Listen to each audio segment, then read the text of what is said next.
You're listening to Let's Be Real. You comfortable? I believe I am. I want to say that this is very special to me that you've considered that I would participate in this way. So I thank you. I thank you. I thank you. And just for my Let's Be Real audience, this is Derek Horton, and I am glad that you agreed to do this because a lot of men are not comfortable in this forum, especially talking about a mother-son bond, which is going to be, the topic of today's interview/conversation. Again, as I always tell, all of my guests, if there's something that you do not want to tackle or discuss, just let me know. Just say, I don't want to discuss that, or, can we kind of keep moving? And it's fine. I do want to say, this is Let's Keep It Real. So I want you to be as real and as authentic as you possibly can be. Of course. Cool? Very cool. Very, very good. Okay. Well, as I said, we're going to have this conversation about a mother-son's bond. And normally the focus is on, dads and daughters and how daughters feel as they become women without having that bond. But today we're going to flip it. And because we have you, a young man, we're going to talk about that mother-son bond and, what it is to a young boy growing into a young man and then a man without all that he feels that he should receive from that mother bond. Mm-hmm. Okay? Yes. You're good? We can jump right in? I believe so. I'm okay. I'm going to be, yeah. Okay. Well, I want to start off with just why do you think the bond is so important? Well, as I reflected and prepared, I realized that without that bond from a mother and that protection of those what can be found of an emotional bond between a son and a mother, what can take its place would be what is going to happen outside the home. Mm-hmm. and those people that I guess for myself find as security and bond or brotherhood, but it doesn't mean that it's going to be correct. Mm-hmm. And it's going to replace that from the mother figure in a way that's going to be like over masculine, over aggressive, not as educated as far as being a good father or being a good husband. So I would say that's the reason why it's very important to have that bond between the mother and the son. Okay, well, you said when you mentioned the masculinity and the aggressiveness, what exactly do you feel like as a man a boy would get from his mother? Like we always say, the mama's boy, and people make that joke about a young man that's really close to their mother, sometimes too close, scary close. But what do you think a young man gets from his mother that is necessary? I wouldn't put the expectation or responsibility of a mother to help her son to understand what it is to be a man. Mm-hmm. I would say a mother would help her son to have a balance between like a hyper masculinity, a hyper aggressiveness, but kind of directed or molded in a way that even the mother might be satisfied. Mm-hmm. and any relationship that she would have with a man. And that can't be replaced by whoever that son would find as a bond without his mom. It's gonna come from his boys or his, the guys mm-hmm. in his circle.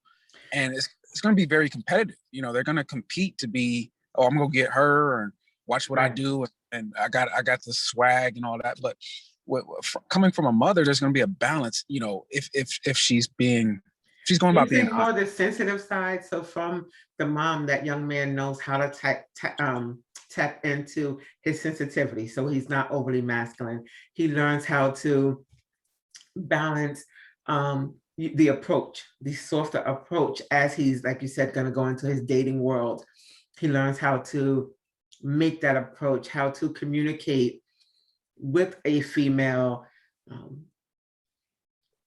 and know the psyche of that woman. And he finds also the protection, because women are nurturers. So he gets that nurturing from his mother. Therefore, he doesn't have to go out and feel like I'm alone and I have to just, stand here and beat my chest because I need, because I didn't have that. And some men, let's be real, some men go the opposite way and they may not get that nurturing. And then they look for that mother figure in the women that they choose. Yeah, I believe, I would say all of that is fact. And I don't want to put too much responsibility on the mother. I mean, it's great to have that balance of home between a father and a mother.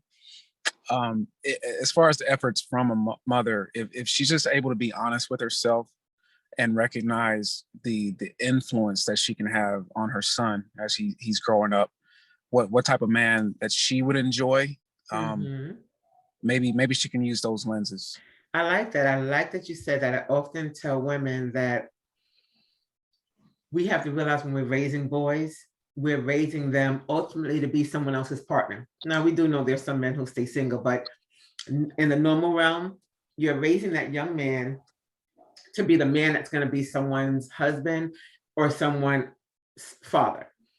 So we need to give them the tools to maneuver into that realm. Yep. And there's, sometimes that's lacking. From a man's point of view, what do you feel is the result of a man that does not have that bond? Yeah, and I touched on that a little bit earlier. It's just it's being more familiar with what is not true masculinity. Being familiar with masculinity that can be found on TV or in movies or whatever neighborhood he comes from. Even if he's coming from a neighborhood that's a little more kind of impressive, and he doesn't have that, that father figure, it can become tainted. If he doesn't have that guidance from his mom, that masculinity can be tainted based on the peer pressure of those that he finds as his best friends, his closest friends. So let me ask this. This is kind of a curveball question, because as you're talking to me, things pop up. As a man that's growing up, how do you deal with the void of not having that bond? Because you touched on the masculinity part, and that's an attribute that is displayed because I don't have that balance. But what do you do with the void of not having that balance? It can become a sobering moment for myself when I realize, wow, if I could have been a little more emotionally developed, a husband, or in my relationships, my close relationships with a woman, I'd be in a better place. And I feel as though I'm going about that as best as I can now through therapy. Yet the way I respond emotionally to things that really are not on a scale of 10, I can't say that I'm as comfortable in myself right now, but I'm working on it. I'm working on developing my emotions so that I'm not always responding at a level 10. Okay. And that's good to hear. The hypermasculinity, the hyper-aggressive, yeah. And that's good to hear that you have identified that hypermasculinity, that going from 0 to 100 in my responses is attributed to, or partially, the fact that I got to learn how to deal with that void and things that I wasn't given, the tools that I wasn't given prior to this stage in my life. Yeah. Now, do you feel like a mother should sacrifice her well-being for her children? I really enjoy this question, and this helps me to be, I want to say, more objective, kind of step away from myself and step into the shoes of a mother that's possibly providing for the home and having to teach as well as cook and clean. So my response is that I say the amount of sacrifice that a mother can make, maybe at levels of like small bits at a time, that's the amount of benefit that can be found for the relationship of the mother and the son. Just if she can start at the lowest level possible to sacrifice herself, become more familiar with that sacrifice, and then maybe be able to adjust her limits as she's sacrificing herself and still having to meet her schedule and all that she's responsible for, her all the obligations she has. It's going to be much more beneficial that she is able to make that choice to sacrifice. And not everyone can sacrifice as much as the other, you know. Yeah. And it is, you know, we have to think that different people deal with things differently. So yes. But I want to put this out. As a coach, when I speak with people, especially women, I reiterate the fact that having a child, aside from rape, where we're talking about the normal course of, you know, motherhood, having a child is your choice. So be careful of the things you go into, because everything has a consequence.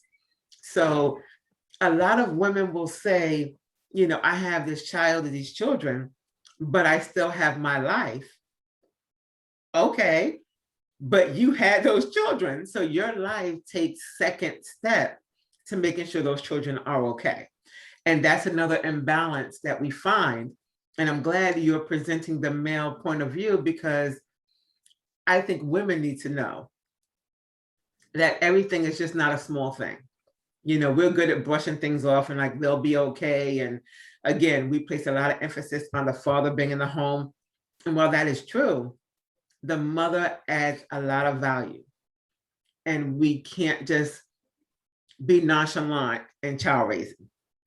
So I'm glad, you know, you brought that up, and women need to understand that the weight and the seriousness that's placed in our hands when we bear children.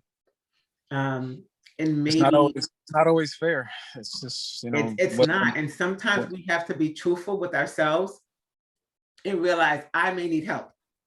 So before I bear these children, I may need to admit that I have some issues I need to deal with. And that's not always the case, because sometimes we're so in the minutia of our issues that we can't even think right to know we need help before we have the kids. Yeah. So that's a whole nother topic. But getting back to this, do you think a man should bring his feelings about his mother's bond or lack thereof into his adult relationships? I would say that if he can find safety, not only for himself, but also for his partner in that relationship, I would side with the option of mediation. Like if both myself and my wife are able to agree, we have a couples therapist. If we're both able to agree on who our therapist is, and we can take issues, definitely based upon like mother issues, we can take that to him, and both of us can be understood, not just myself, and then one or the other is corrected and looked down upon. I would say that that's an example of having safety in that adult relationship. Now I want to take you back though. Yeah. Let's focus on a man who may have some issues with his responses, his character, may just have some character flaws due to this void. Should that young man become an adult and take that into his adult relationship? So it doesn't matter the other person, it's what does that man do as he's approaching adulthood? Because a lot of men will do that, sometimes unintentionally. Like they have not identified what it is. They just know there's something that's missing and something that's not clicking. And as you say, it comes off in detachment, aggression, nonverbal skills. A lot of things are the response of it. But what does the man do before entering into these relationships that will help him not bring that in? Because sometimes it's hard for another person to take that journey, not fully understanding the why. Yeah. I like the example of blind spots, driving a car, and there's only going to be so much that can be picked up in the peripheral, even when you have the side mirrors and maybe an extra mirror on the outside of that. But having that practice of someone that's going to point out your blind spots and then being able to deal with that and make those corrections. Being that we're in the real world, relationships are going to happen, whether you're prepared or not. And then, okay, maybe the skill of building the plane as it's in the air. You got to still got to. I don't know if I want to be on a plane and they're building it. It still has to fly. Still got to get this thing to fly and land. But yeah, I like the example of blind spots. The more that the more that those blind spots can be recognized, and the better off. I like that analogy too, but I would like us to let young men know who may not have that bond or may be struggling with the bond to deal with it before getting in a relationship, because sometimes that relationship can make things even worse. Yep. Because you're constantly battling how you feel about not having something that you still desire with someone who just wants maybe normalcy. And now I have all this other stuff. And I don't know, have you ever heard of struggle love? Not yet. This is my introduction. Well, heard of that. Struggle love is it's kind of like an urban theme. And a lot of people will kind of say, I had struggle love, which means, I struggled, but, it turned out okay. Or they'll thank their partner for, going through the muck and the miry clay, for years, but, we made it through. And when I coach women and men, some men, I often ask, why do we put struggle and love together as if those two go together? But because it becomes such a normal thing, or you have that ride or die chick, you have that phrase, again, why do I have to ride and die and have this turmoil type situation to prove my love for you or to prove I'm committed to you? So with struggle love, some men, and have you ever heard of Pastor Gray? He's a pastor. He's a very large congregation, but he cheated on his wife, and it became, of course, a scandal because he's a public figure now. Does he use the example of two rivers coming together?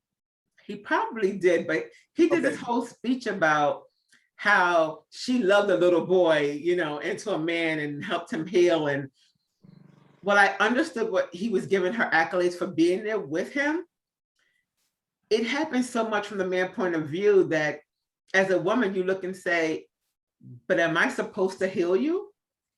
Am I supposed to hurt so that I can be there for you, as opposed to you being my covering and my priest? And we kind of growing, and as you said, when couples go to therapy, that we're doing it together, as opposed to, I have to struggle in this while that other person figures it out. I'll say this: it's very that can't be expected. That can't be expected every time. That's a huge load. Yeah. Yeah, it's a lot, and I can't even say it's just women, but predominantly the women end up in that category. And I'm glad that you're talking through this, because I think there's a population of men that need to realize that it's okay to go to therapy. So I'm glad you mentioned that. that it's okay to realize that something is not right and want to make it better, as opposed to this other person, male or female, you know, the expectation is you're with me, you stay with me, you deal with whatever you need to deal with until we get to that part, you know, place called bliss. Yeah.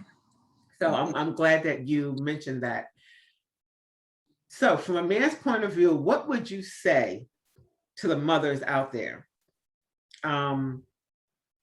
You know, that just desire, that they have men or boys in their life that desire that display of love.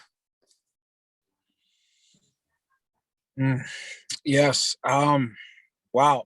The response I have to that question, when it comes to relationships, they start out dreamy. They start out very kind of nothing can go wrong, and before long, it's not going to be that way. You know, it can become, unfortunately, toxicity can be found. Things that just cause explosions and what have you. I would say be willing to take a risk. Communicate limits. Okay, we all have limits. Express love as much as possible. Along with taking a risk, just express that there is love underlying all of it. I love you so much. You're amazing to me.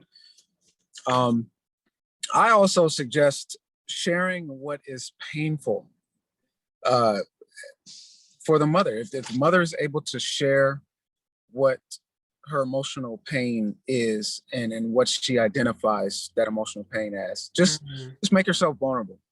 That is so important. Yeah. I thank you for that. That last statement you said is just monumental, because too many people, because of guilt and shame and sometimes pride, we don't want to talk about, you know, the past mistakes and the past hurt and the past trauma, because we feel like we've overcome it.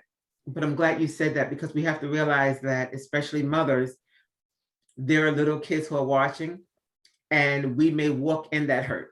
So we think we've overcome it, but our moves and our emotions and the decisions we make basically say that no, we're still in it.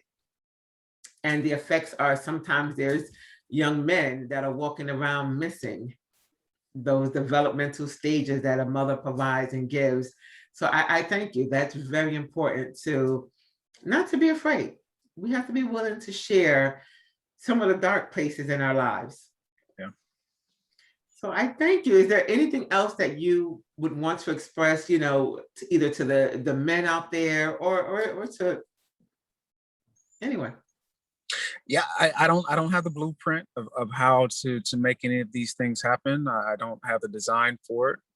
Just suggesting, and I want to share, though, at least my experience and in my upbringing, that I find it very challenging to make myself vulnerable emotionally, especially like in detail, where I'm really going to stop and reflect on my feelings and my thoughts, and then open all of that up. So this is what I think, and you know, blah blah blah. But then a huge part of that is the possible ridicule, right? If it's noticed that I'm not supposed to feel a certain way about something, that I just happen to feel that way,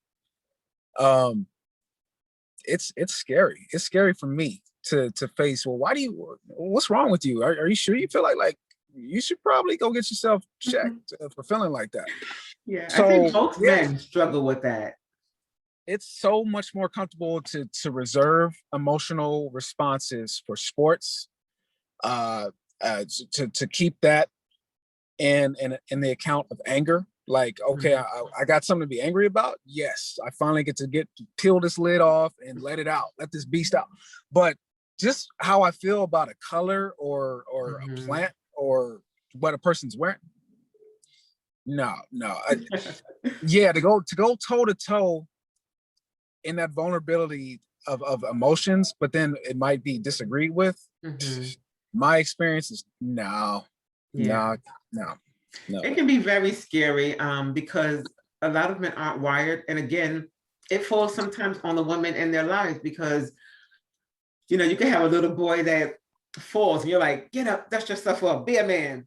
You know, we don't even allow them to share their feelings. I'm hurting, like, just give me a hug, and you know, because we're so fearful of taking away the masculinity that we don't even, as you said before, we don't give that balance sometimes.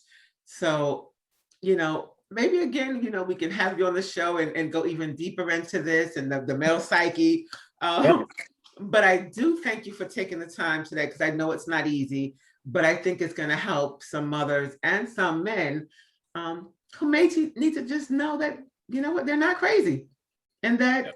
you know what, help is on the way. So I do thank you again. I appreciate this. I appreciate this. The work that I'm making now of emotional development certainly is worth it. And I feel this moment that we have, you and I, is part of that work as I develop emotionally. So I thank you. I thank you for that. And my only goal is that, you know, you become your whole self, and that you are happy with the man that you are, which I think you are a good man. You just got to fill in those holes. Yeah. Yes, the work is on. It is on. So exactly. Well, I thank you again